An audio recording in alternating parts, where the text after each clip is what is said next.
guys, welcome back to my channel. In today's video we have a special guest, Dr. Sheen. Hey! Hello everybody! Last time I called her Dr. Sheen, she was like, you don't have to say that. I've accepted it. In today's video, we're going to be talking about living in Dubai, moving to Dubai, and I really wanted to have you on because you've lived here a lot longer than I have, but can you give my audience a little bit of a background so that they know who they're talking to or who is going to be talking to them? Sure. So I'm Sheen. I'm originally from Mauritius. I was in the UK for the past 8 years. I was at Oxford and then I went to Cambridge to PhD. And then I decided to move to Dubai without knowing much about the country, which I think both of us have in common, right? So I moved here as a consultant, worked a year as a consultant in Dubai, loved the country, wasn't sure if consulting was for me. So then I was also doing content creation on the side. I have a podcast, a YouTube channel, and an Instagram page. And then I decided to kind of like transition into a media company for a while as a COO. And then now I am part of a tech startup in Dubai, still doing content creation on the side. And that's the perfect introduction because the first question I wanted to ask you in particular is, this is a question I get asked, but I don't feel like I'm the best person to answer this question. Okay. Right? The question is, how do you go about finding a job in Dubai? I don't feel like my experience is as applicable to everybody because I found it extremely easy. And I don't know if you had the same, but because you've had multiple jobs out here, maybe you have an insight that I don't have. Okay, well, let me start by just sharing how I got the jobs, right? So the first job, which was consulting, was very easy as well, I think, because it's by easy I mean it's a straightforward process. So when you're applying for a consulting role, you get to choose up to 3 offices, but you need to have reasons as to why you want to go to each of these offices. So there's always the obvious, the country you're from, the country where you're studying, and then a third one can be anything, but they usually ask for a valid reason, except for Dubai, because Dubai is an expat country, so they don't expect you to have a reason why to be here, and they're also very welcoming here of expats. That's all I did. So there was no looking for like what's the best job in Dubai or anything. It was more the companies I wanted to work with. I just put Dubai as the office. In all the companies you applied for? Sorry. Actually, no. I only put Dubai for one company. I think in the kind of like professional world, it's a little bit like this, where they are looking for expats, especially if you're coming from the UK and you have the right education, you are the perfect fit for them. So they will make things as easy as possible for you to move here. The fact that you mentioned that, I think it's so important because when I sometimes like at this stage of my life, I'm like, this is now the compound effect of decisions that I made years ago. Just the fact that the university that I went to is gonna make it easier for me. Yes. So when I'm speaking to someone, if you haven't had the same background as me, it's harder for me to just say like, you know, yeah, just apply, it's gonna be easy, because I know that my ease comes from hard work that I put in back then. You're an Oxford and Cambridge graduate. It's going to be easier for you. But it doesn't mean that I've been handed it easily now, right? It's just because that hard work has been done already. So I have my credibility to show, which is why it makes it easier now. But yeah. So what should they do then? If they really want to get a job out here in corporate, what do I do? Oof, that's a good question. I think the first thing to do is, depending on which industry you are in, just kind of like start looking at the biggest companies in that industry and what do they do in Dubai, what are their operations, and then go on LinkedIn and just try and find the people who work there and just get on calls with them. You know, just say that I'm really interested in working in your industry and I've seen your journey so far has been pretty cool. I would love to just learn from you what's been your experience of working in that industry in Dubai. And most of the times, yes, most people can not reply, but some people will. And I think speaking to them will give you better advice than us trying to give advice for fields that are not ours. What about your other jobs that you've had? How did you go about getting those? Right, so the next job came about entirely through networking as well. So because I became friends with a creator who's in Dubai, and I was telling him that I was looking to transition, and what I wanted was kind of like a smooth transition from the business side of consulting, which could also incorporate the content creation side. So then that was perfect because it was his media company, he's an influencer, and he was looking for someone to manage that company. And honestly, then I did this thing, which I've made a video about this as well, you know, about how to get a job. But I think the best advice I can give you is if you're trying to work for someone or with someone, just show them what value you can add for free. And what I did was I said, I can try and be your coach 1 time a week. You know, like for an hour a week, we'll just go through your biggest work challenges at the moment and see whether I'm useful to you and whether I enjoy working with you. So it was for both parties to assess if it would be a good match for us to work together. And after a month, he was like, no, I'm definitely sure I want to work with you. And that's how I got the offer. And then I guess the final one, it was the same thing. It was that networking. And because I also think having an online presence really helps, because it's like you have your CV out there. People see very clearly what you've been up to. People can see kind of like your professional personality, because they can see how you speak to other people, they can see what diction you have and all of that. The next topic I wanted to talk about is the courage it takes to actually move to another country, because there are loads of people who have it, you know, on their mind that they want to go to another country and they want to experience living here for 6 months, for 2 years, 5 years, but not many people actually do it. You've done it multiple times, I guess.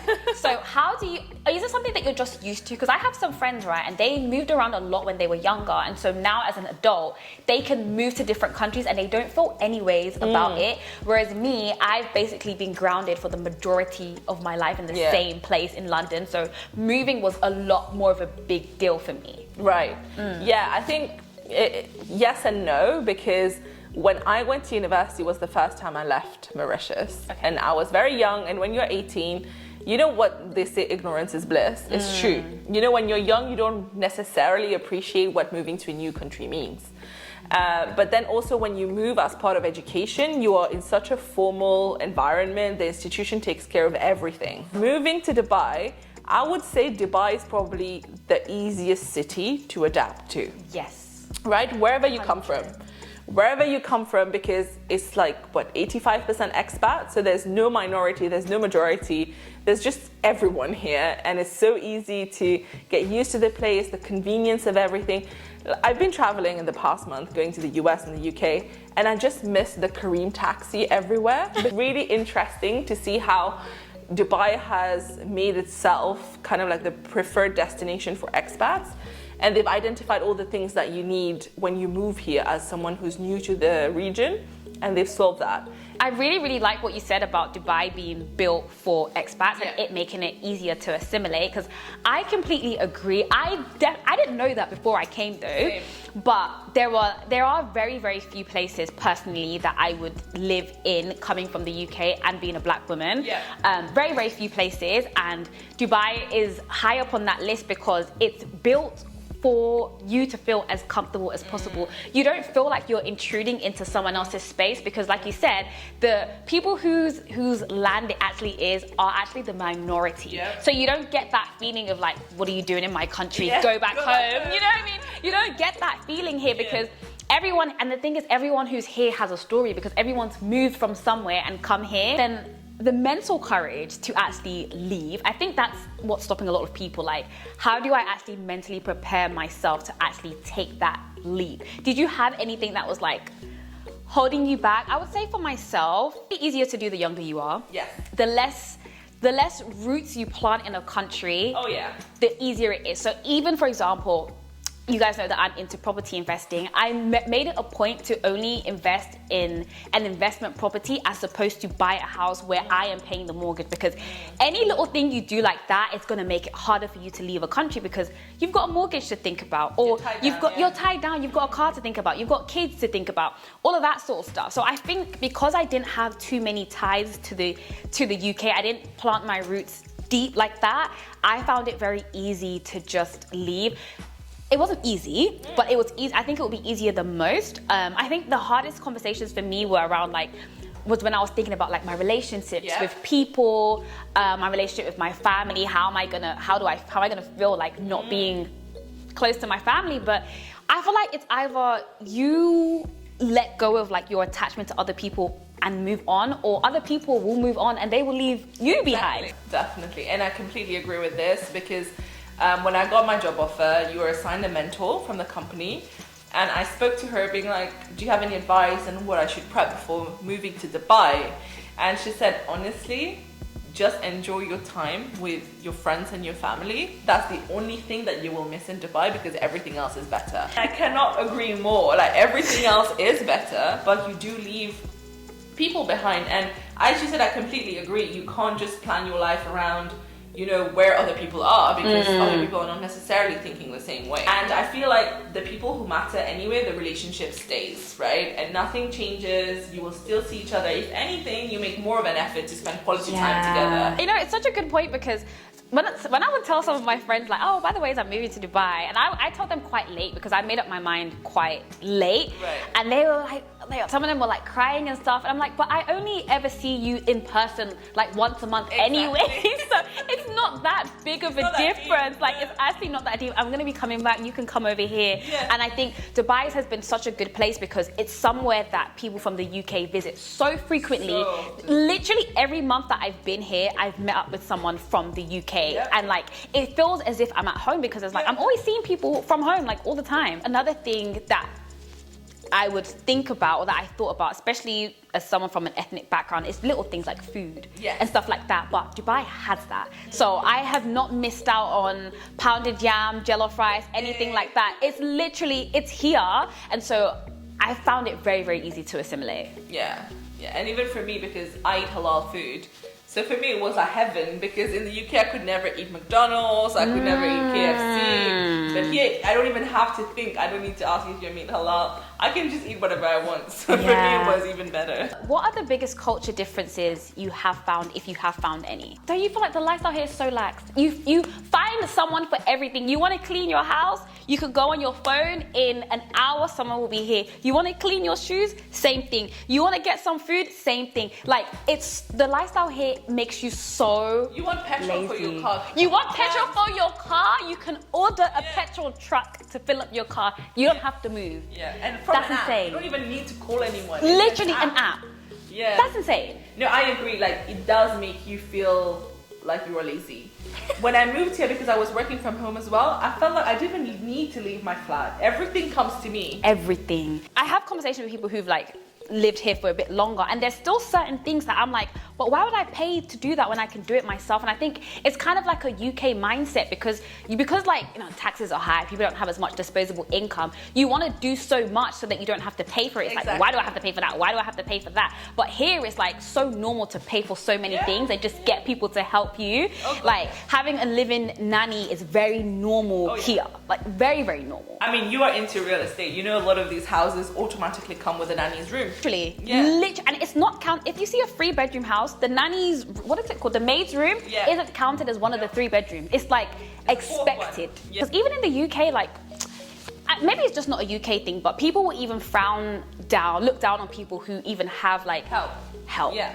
It's like, those are your kids. Like, why are you not looking after your kids? But here it's very normal. I think here people have a better standard of living. Right? For the same, even us, if we were in the UK, a lot of things we would not be able to afford. I don't think I would be able to afford a maid. No. And then maybe with that comes a bit of entitlement. You know what? A lot of my friends who have grown up, who grew up here, like my colleagues and stuff, they say that when they then go to another country, it's like Dubai's a bubble, and so they get like major culture shock when they realize that you have to lock your door. Otherwise someone's gonna steal your stuff. Actually, just yesterday, I have a friend, he grew up in Dubai. He doesn't lock his door ever, right?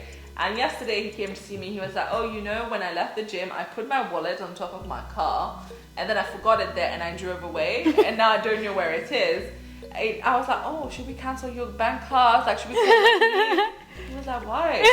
Someone will bring it. And you know what? Within half an hour, somebody called him being like, I have your wallet. Where do I bring it? It's not even come get it. I'm okay though, because I feel like, because I've come from like rough and tough London, I feel like it's nice to have this. Please, your door was unlocked. I know.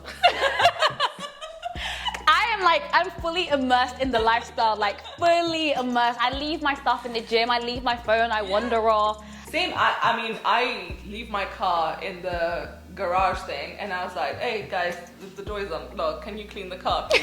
And I'm just off.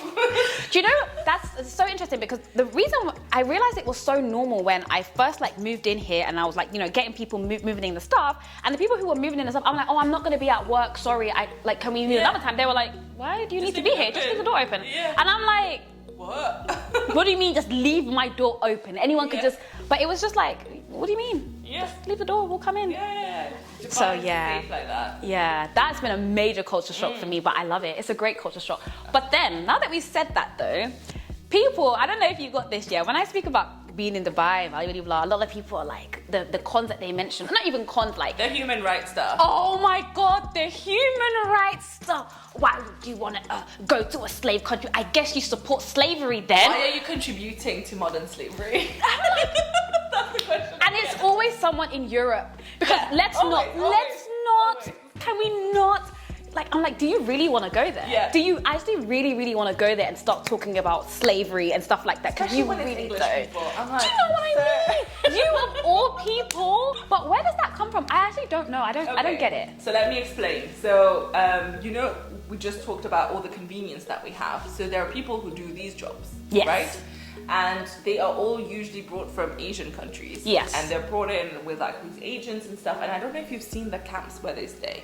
No. Okay, so one day I'll take you. So they don't live in the central Dubai where we do, and they're a little bit on the outskirts, and they are usually kind of like maybe 4 in a room, and it's a bit of like, yeah, the quality of living is not that as good as ours. Let's put it that way.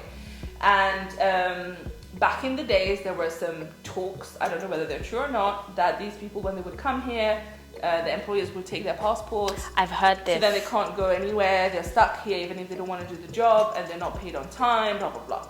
But now there are a lot of rules in place in the UAE to avoid this. It's illegal to take anyone's passport. Okay, that's so good. You can't do that. And then in the past, in the heat as well, you will see construction workers working at noon outside.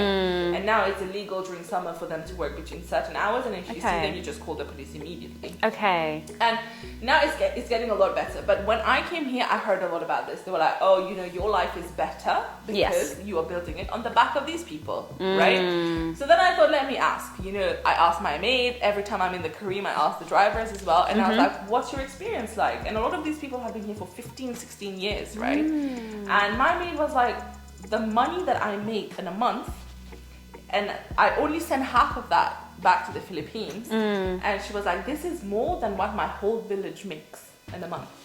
And she was like, I am building schools, hospitals in my village. No. Yeah, she was like, I am a celebrity when I go back. Aww. And she was like, this is so much money for us. And she was like, I would never see this kind of money back in my country. Right? And then similarly, the taxi driver told me that back home I don't have a house. I sleep on the street. Here I am in an air-conditioned room. Yes, I'm sharing with 3 other men, but I am in an air-conditioned room and I'm making money that I can send to my family. So there is 2 sides of the coins. I'm not saying that, of course, there is a big disparity between our lifestyle and theirs. Yeah. But at the same time, for them, all they can think about is my life is better here than it is where I was from, right? So it's also a bit, I think, patronizing and very paternalistic for us to say that, oh my God, their life is so terrible, because we don't know the reality of their life, and we can't fix social inequality. And every country has that. Every country has it, but it's easier to point fingers here because the country made leaps and bounds, right? Yes, and it's known for luxury lifestyle. Exactly. So I think when they see the contrast, it's like, how dare you enjoy all of that while some people are living like this? But it's like this everywhere in the world. It is. And this whole concept of importing help from Asia has not been invented by Dubai. It's everywhere. It's even in Asia. Right? So I think, yes, I agree that it is not right, but it is not something specific to Dubai. And I would like to know why we keep being asked to answer for that. I thank you for explaining that, because I didn't know that, and I think that's super important context. And it's also good to see that there has been progress as well. When it would come from people who are living in the UK, living in the US, countries that were literally built off of the back of slavery, and then criticizing someone else for living somewhere else, which you determined to be on the back of slavery, but you are also benefiting from slavery as well. So it's like, what are you talking about? The West does not benefit from slavery from the past just because it's over? Are we saying that? that whole discourse annoys me. And then the other thing, people are like, oh, you're not allowed to wear this, and that. Oh, you're not allowed to do this and that. Oh, I'm not like, I think there's so much misconception about the Middle East and the different emirates, the different countries in the Middle East, and all of that is kind of taken out on Dubai. And a lot of women, especially, have like these really strong feelings towards Dubai about like they don't treat women well. And I'm like, what are you talking about? And I think maybe some of it has come from maybe perceptions about Saudi, and that's kind of maybe placed onto Dubai. Or have you seen that? Oh, a lot of it. I was so surprised. The first time I went back to the UK after moving here, someone that I know who is a medical doctor who has studied at Cambridge literally asked me, did you have to ask your employer for your passport back before you can come back? And I was like, you thought I went to a country where I had to give my passport to my employer? Come on. It asked things like, are you allowed to drive? Do you have to cover up? And all of this, like Dubai has not had these restrictions for a very, very long time. We're talking about 20 years, right? And even Saudi now, women are allowed to drive. There's no need to cover up. The alcohol is legal now. So it's like there's so much progress that has happened, but people will choose to focus on these things. And the way they say it to you is what's annoying. Right? Yes. It's that they're not asking. Yes. They're not asking. They're telling you, and they've never been. I'm like, I can tell you've never been because you would know it's not like that. Yeah, you would know. And I feel like it's crazy. And I think what's really weird is you'll have educated people who have traveled the world who will say these things to you. I had a business meeting and somebody was like, you know, I went to Dubai and I was impressed that the country is actually advanced and modern. And I was like, have you been living under a rock? Do you know what it is? I feel like, growing up in the Western world, so warped to think that like if it's not the UK and it's not the US, everything else is backwards. It's backwards. Everything. And I think that even me, I can't lie, coming here, I'm like, I didn't know there were other parts of the world like this. I did not know. Coming here, I'm like, wait, these guys have been enjoying all of this all the time because there's so much like unintentional propaganda that the UK and the US is the best place to be, the most developed, the most forward thinking, and everywhere else is super, super backwards. And I think where does that come from? It's the remnants of colonization. We have all internalized colonization. We do. And we think that anyone that were the colonizers is advanced. Yeah. And any country that was colonized is backwards. 100%. I think another thing that people need to understand, and this is again my issue with particularly people in the West, is that you can't implement structures from the West and think every country has to be like that. This is a Muslim country, you guys. There are going to be certain things that isn't welcomed because it's a different religion. You can't think that just because the US and the UK are like this, everywhere has no. You're coming to a new region. Things are different, but it's not different, especially not in Dubai in an oppressive manner at all. I do not feel oppressed at all. I mean, I made a video about Dubai as well, my experience of Dubai, and there's a lot of hate comments from people who clearly have never been here and who say such ignorant things. And then someone even said, this cracked me up. The comment literally said, well, you should start by saying that the color of your skin makes it easier for you. And I was like, sir, I am brown. What are you talking about? In what context does that make my life easier? Let's actually talk about that, right? Because I think that as a black person, right, I try not to, one thing that for sure, when I do think about countries that I want to travel to, that's the only time I become very, very conscious of the way that I look, because I've been to certain countries and it's never really been super negative, but like you go to Italy and it's like, Naomi, Beyonce, hot chocolate. No. I swear to God. One of my friends was telling me he went to, I think it was even in Morocco, and like the kids were following him saying, Barack Obama, Barack Obama. Yeah, so I find it funny, but when you do travel, you do become a little bit conscious of the way that you look. But in my own experience, right, I feel like class is more important in Dubai than race.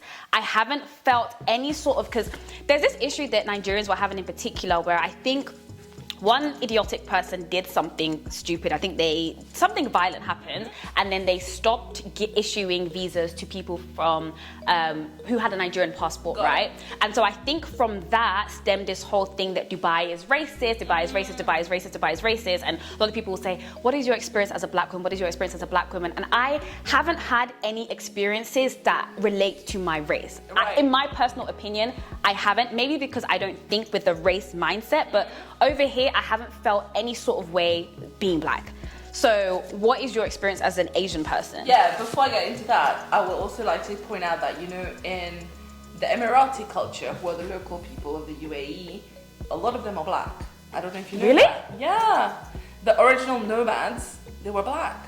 I didn't know that. Yeah, I mean, they're black Arabs, right? So, you have the, which other countries, like Moroccan and Egyptian, who tend to be a little bit on the darker side of Arabs.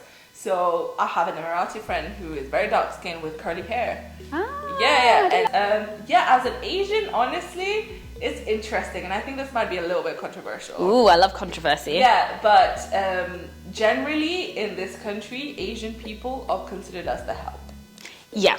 Right? Mm-hmm. And a lot of times when people see you out of context, where they don't know who you are, what do you do, and things like that, you can sense there is a level of disinterest, So it's like there's no engagement. But then for me, once they hear me speak, it changes. They know. You see the switch in their behavior towards you. And I feel like I've had this conversation with a lot of my Asian friends. And I'm someone who sometimes, at midnight, I will walk down in my building and go to the Carrefour downstairs. Yeah. It's open 24/7. And I will do that in my pajama. And I'm pretty sure a lot of times people assume I'm a nanny upstairs. And I've never had that interaction, but a friend of mine did. When she walked in, and then another nanny approached her to have a conversation of something grocery related. And then she was like, oh, okay. Obviously she didn't mind, but there is that general vibe of if you're Asian, you might be considered as the help. Thank you for joining me on my channel. Where can they find you? Sheen had lots and lots of content on Dubai. When I was moved to Dubai, I was watching her videos. So where can they find you? Well, thank you for having me, first of all. This was great fun, and I love how this became full circle, from knowing each other online to actually filming content together. Literally. But yeah, you can find me on YouTube, Sheen Garib, on Instagram as well, and I'm sure we can put it down in the description box. But come say hello. Okay, perfect. So thank you guys for watching. Thank you for being here. Bye.